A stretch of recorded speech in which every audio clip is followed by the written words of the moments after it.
Selamat petang, salam sejahtera. Isu hangat petang ini bahas usul Sulu boleh dedahkan strategi negara, kata Azhar. Berita sepenuhnya. Speaker Dewan Rakyat Azhar Harun hari ini sekali lagi menolak usul agar isu berkaitan Kesultanan Sulu dan Petronas dibahaskan oleh ahli parlimen. Menjelaskan keputusan itu, Azhar berkata, membahaskan usul berkenaan boleh mendedahkan strategi pasukan perundangan kerajaan kepada pihak musuh. Mahukah kita bincang, dan sedang ketika ini perbincangan itu berjalan, kita tak tahulah apa yang akan dikatakan. Maka terserahlah strategi kerajaan untuk buat itu dan ini. Kemudian akan ada kritikan terhadap tindakan kerajaan. Kemudian pihak yang satu lagi di luar negara boleh membacanya. Apakah itu tidak akan merosakkan kepentingan kerajaan dalam prosiding litigasi tersebut? Mahukah kita tunjuk strategi kita kepada dunia? Katanya. Menurut Azhar, sama seperti strategi berperang, perkara yang sangat penting bagi proses litigasi unsur kejutan. Justru, kata Azhar, menjadi tanggung jawab untuknya untuk memastikan strategi negara ini tidak didedahkan kepada pihak luar. Perlu dihukum oleh rakyat. Pewaris Sultan Sulu yang terakhir, Sultan Jamalul Kiram II, menggunakan proses undang-undang antarabangsa dalam usaha menuntut bayaran pajakan tertunggak AS 14.92 bilion untuk Sabah. Proses timbang tara dimulakan sebagai tindak balas kepada Malaysia yang memotong pembayaran pajakan tahunan sebanyak RM5.300 kepada Kesultanan Sulu pada 2013. Berikutan itu, pihak Sulu melalui peguam mereka berjaya merampas dua anak syarikat Petronas yang diperbadankan di Luxembourg bernilai AS 2 bilion. Malaysia mencabar tuntutan Sulu di mahkamah di Spanyol dan Perancis.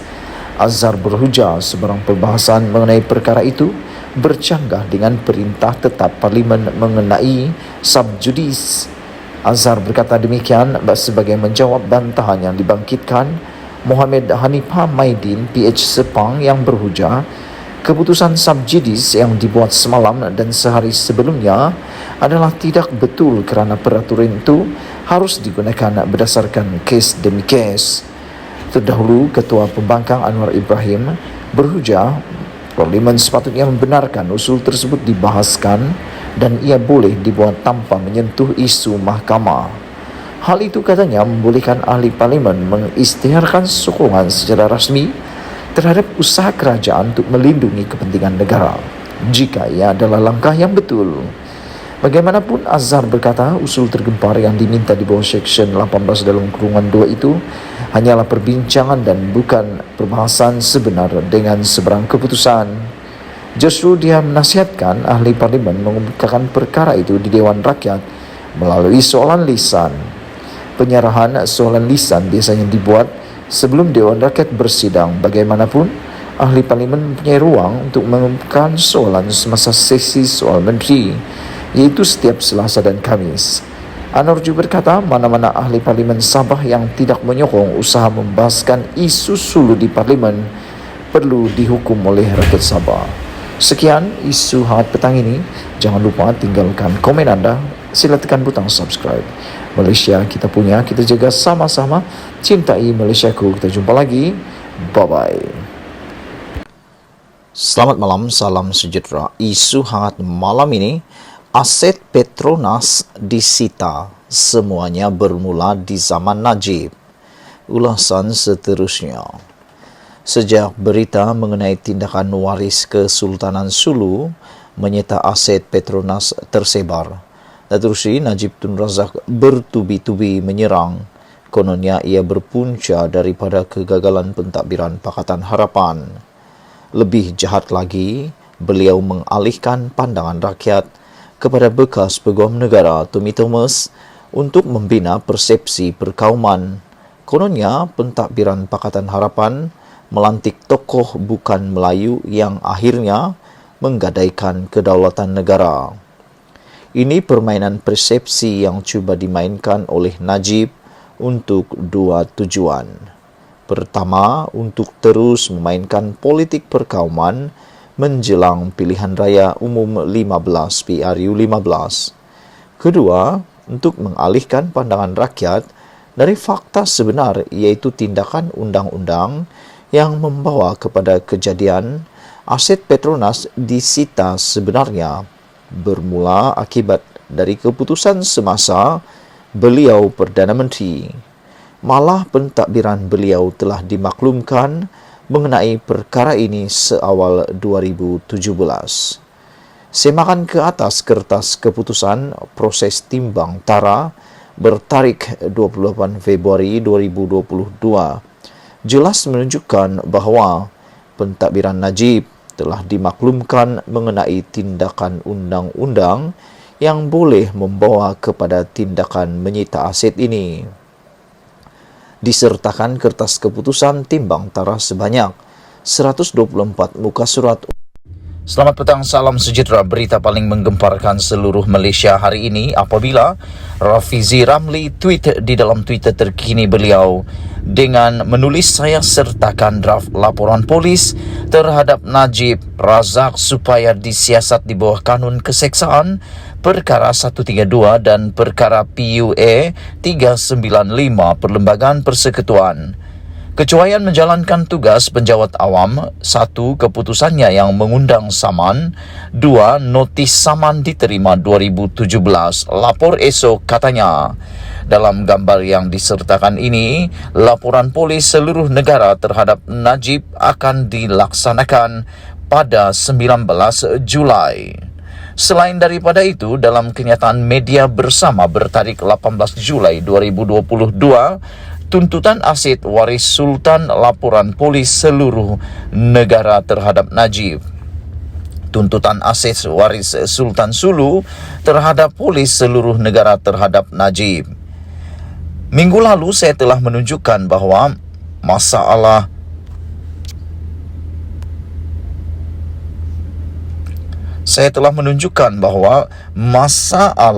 mengenai kata Rafizi Ramli, masalah yang diwarisi oleh 3 kerajaan persekutuan berturut-turut mengenai tuntutan waris Kesultanan Sulu sebenarnya bermula di zaman pentadbiran Datuk Seri Najib Tun Razak sebagai Perdana Menteri. Apabila negara mula mengetahui mengenai tuntutan waris Kesultanan Sulu yang melibatkan aset Petronas bernilai sekitar RM9 bilion baru-baru ini, Najib cepat-cepat cuba mengalihkan fokus rakyat dengan menuding jari kepada pentadbiran selepas beliau. Sedangkan kertas timbang tara secara jelas menunjukkan fakta notis tuntutan itu telah disampaikan kepada pentadbiran beliau bertarikh 2 November 2017. Tuntutan itu juga bermula selepas pentadbiran beliau menghentikan bayaran kepada waris Kesultanan Sulu sejak 2013 lagi. Oleh itu saya berpendapat wajarlah Najib turut mengambil tanggungjawab atas kegagalan dan kecuaiannya semasa menjadi Perdana Menteri di antara 2013 hingga 2017 yang membawa kepada tuntutan waris Kesultanan Sulu yang kini dibebankan kepada setiap pentadbiran kerajaan persekutuan selepas beliau. Undang-undang memperuntukkan bahawa rakyat boleh mengambil tindakan undang-undang sama ada di bawah kanun jenayah, penal code atau tindakan saman sivil terhadap mana-mana penjawat awam yang telah cuai dalam menjalankan tugas awam. Dalam kes ini, kecuaian Najib semasa menjadi Perdana Menteri telah mendedahkan negara kepada tuntutan aset sebanyak RM67.5 bilion. Dengan ini, saya telah meminta cabang-cabang dan pimpinan keadilan seluruh negara untuk membuat laporan polis terhadap kecuaian Najib semasa menjadi Perdana Menteri sehingga membawa kepada tuntutan waris Sulu. Saya juga memanjangkan jemputan kepada aktivis Akar Umbi Amanah dan DAP di seluruh negara untuk bersama-sama dengan keadilan menyertai siri laporan polis ini, kata kenyataan media Rafizi Ramli. Bersama dengan itu juga disertakan draft laporan polis untuk diberikan pada hari esok Selasa. Tuntutan ini bermula ekoran keputusan pentadbiran Datuk Seri Najib untuk menghentikan bayaran tahunan kepada waris Kesultanan Sulu seperti kehendak perjanjian dalam tahun 2013. Sepatutnya sekiranya beliau tidak cuai dalam menjalankan tugas sebagai Perdana Menteri, beliau telah memastikan semua langkah diambil untuk menghalang dan menangani tindakan undang-undang susulan setelah bayaran itu dihentikan. Keputusan itu telah mencetuskan langkah balas waris Kesultanan Sulu yang memulakan tindakan saman di peringkat antarabangsa terhadap kerajaan Malaysia. Sekian isu hangat petang ini. Jangan lupa tinggalkan komen anda, tekan butang subscribe. Kita jumpa lagi. Bye-bye.